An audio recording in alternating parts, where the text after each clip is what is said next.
Another Q102.com exclusive from the iHeartRadio Performance Theater. So like I said, ladies and gentlemen, we need to crank this up, and we need to let her remember and never, ever forget how awesome the City of Brotherly Love is, okay? Can you do me that favor, please? You guys are not even looking at me right now. You're so focused on what's happening over here, right? First, I want to say thank you to everybody making this happen here in the iHeartRadio Performance Theater. Thank you guys for being here. Thank you to our sponsor, Vision Works, for allowing us to have this amazing performance space. But now it's time for, who here's a brat? Let me ask that. Who here's a brat? No, I don't want to see it. Brats don't just put their hands in the air. Who here's a brat? Let me hear it. Who here is the biggest brat? Let me hear it. No, I don't know. I think that the biggest brat is in that room, and we're going to welcome her to the stage. Ladies and gentlemen, live in the iHeartRadio Performance Theater is the one and only Miss Cher Lloyd. Let's make it loud for her, guys. What up? Hey, girl. What's happening? Have a seat. Relax. Chill out. Didn't I tell you that those boots were super hot, right? Hello. Hi. It's cool, right? Every time, it's just so amazing. When we first had the opportunity to hang out and we filled this room up, Cher, I think that you were kind of, like, I cannot believe that so many fans love what I do, but you're such an amazing artist, person, and genuine spirit. How could you ever have any idea that we would not want to just envy what it is that you get to do for us, sweetheart? Just because the music industry is very tough, and sometimes you can just, like, slip through. Yeah. And people can kind of forget about you.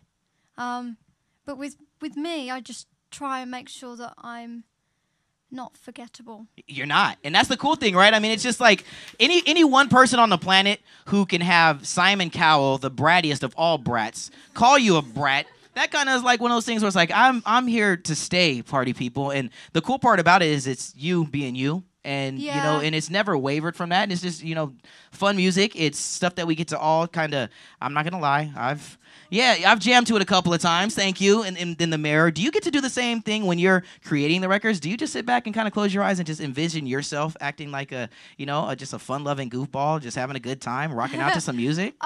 Definitely. I mean, I'm currently working on the next album. Oh, yeah. Which is insane. Like, I'm so happy with it already, and it's not even finished yet. And there's this particular song that I'm going to be recording in the next couple of days. And I've already planned out the video. Wow. Yeah. I haven't even recorded it yet. I don't even know what it's going to sound like, but I've got that video down. Oh, goodness. If there is any room for a random young black guy who just so happens to have leopard shoes on, you can call me up. You know what I mean? I got your back. Definitely. Word. All right. That's what I like to hear. Now, how excited are you for this new album? I mean, you already have one successful album that's already done its thing, both here stateside and abroad back home. But now the second album, how does it feel to be making that? It feels really good, because now I've finally found myself. And I mean, being a teenager, it's really tough. You don't really know who you are. And you struggle with all the craziness going around, and you're going to school and you're feeling like you don't know who you are, and you're really trying to find that inner you. And I feel like I finally found it. Yeah. And it's helped me a lot with writing, because now I'm able to express myself in a way that I wasn't able to before. Maybe because I was scared, but now I'm not so scared. Anything to be scared of? I mean, right? I mean, we all love you. Do we all love her, right? I mean, some of you a little bit more so than others. I've seen some of the tweets that have come through and some of the Facebook posts that come through. You have so many adoring fans. For you to, be able to come from, really believing in yourself and taking that leap of faith to now seeing so many people from across the globe, from here to back home to, isn't it like kind of a bit like, whoa? Yeah, it's a little crazy because obviously I'm from the UK and I love the UK with all my heart.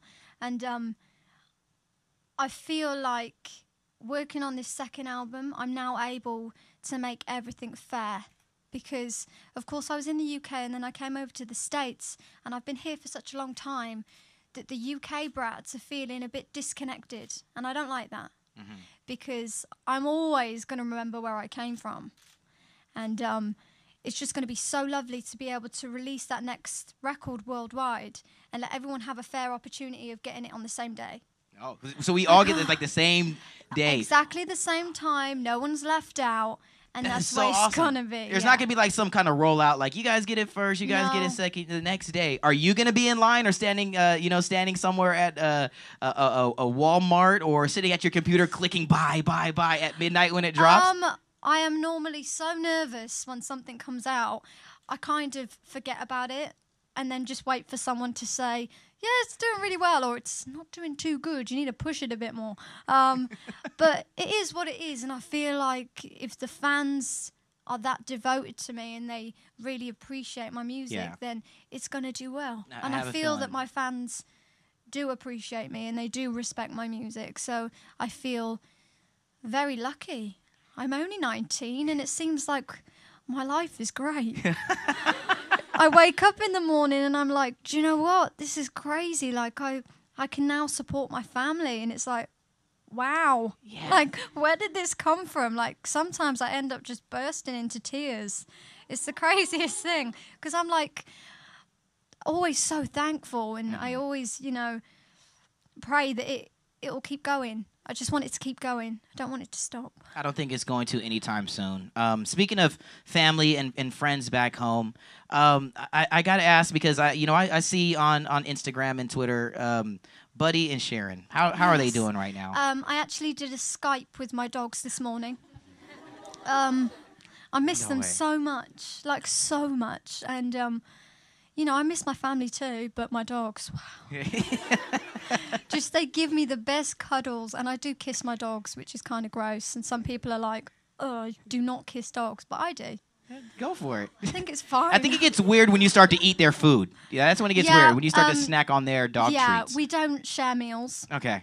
But my dogs are just lovely. And of course, I'm going to think my dogs are the most beautiful in the world. Oh, they are. Pugs are. Oh, see, like, don't get us. I'm getting all mushy now. Oh my gosh. I want to say congratulations because just before you took the stage with us today, I don't know if you all even know this because you just found out about 15 minutes ago. Nominated for 4 Disney awards, dude. 4 Radio Disney awards. It's crazy.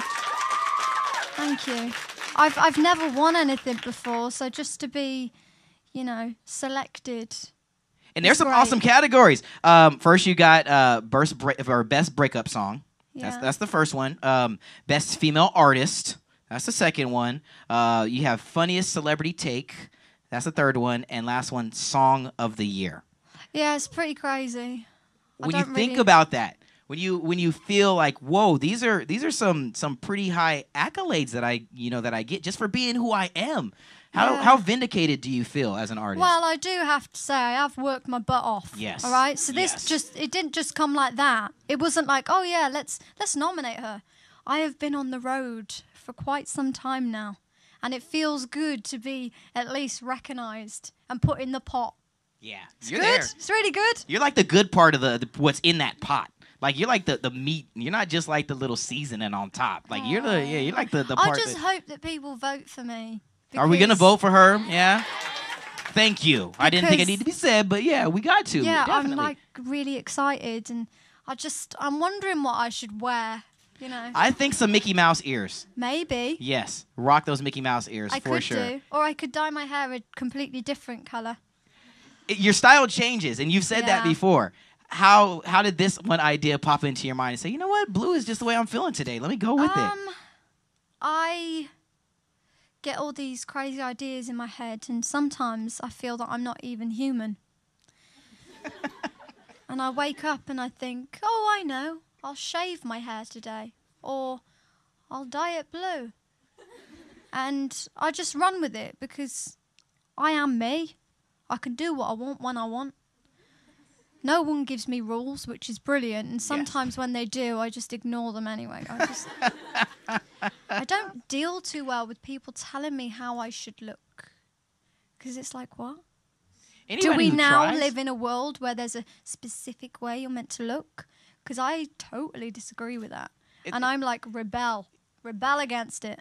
If anybody does, I mean, I feel like right now, first of all, I need to do don't tell me what to do. Oh, yeah. That's like, but if anybody does do that, for most of your fans who are growing up and just admiring you for being you, how important is it for us to just really believe in who we are and to stay with that strong sense of individuality and to not really just, you know, to not go into trying to conform and to be like anybody else? How important is that? Well, just to give you a little insight on what life used to be like for me, when I first started my career, I struggled so much. I used to look in magazines and I used to see these most amazing women, and they had perfect complexions and not a hair was out of place. And I fought for that. And I was like, I need the best makeup artist, I need the best hairstylist, because I'm meant to look like that. And then one day I was like, do you know what? It hurt. It really hurt because I couldn't look like that. And I really struggled. And it's the same thing when you're at school, when you see the popular girl sitting there and she looks the most amazing, stunning, beautiful girl you've ever seen in your life, and you're fighting for it and you can't do it. And then it all boils down to the fact that you have to be good with you first, because it's not up to anyone else to decide whether you're beautiful or not. It's up to you. And that's how I feel now, is that every day it gets easier because I become more comfortable with myself. High five for that, dude. Seriously, right? I mean, I don't know if truer words could have been spoken. Another Q102.com exclusive from the iHeartRadio Performance Theater.